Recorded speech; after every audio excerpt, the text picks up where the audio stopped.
I've served in the committee of experts. I've been the ombudsman. I've been in private practice before this.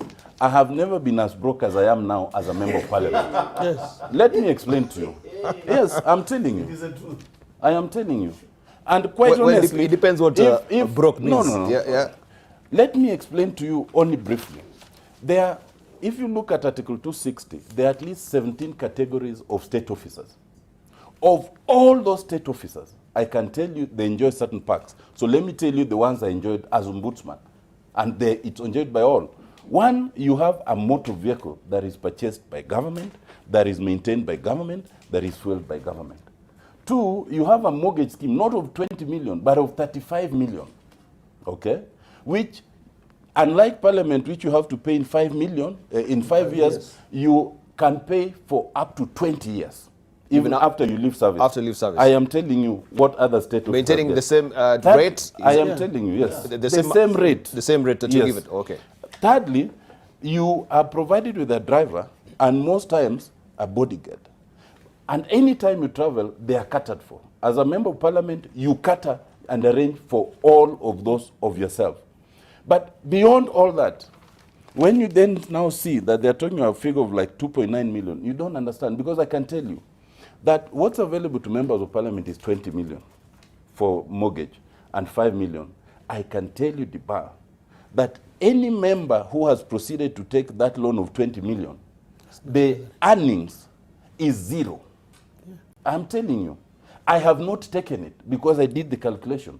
And if you take that 20 million, you will not be able to take the car loan of 5 million because your earnings cannot support both.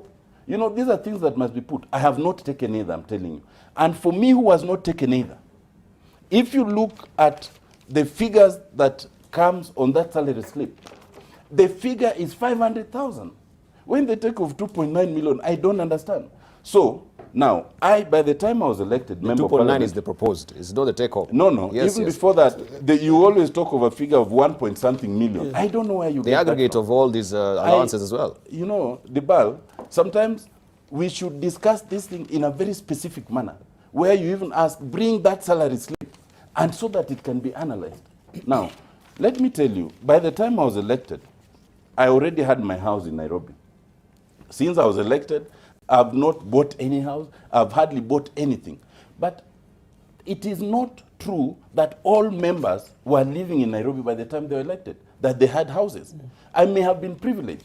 Maybe some of us were privileged by the time they were being elected. But there are members, and you saw like some members who by the time they were being elected, I think like our colleague it's Uhuru Kenyatta, who had to donate a car to him. When you see those kinds of members, then you empathize. Now, the summary of my position is this. First, there is immense exaggeration in this discussion, which is unfair.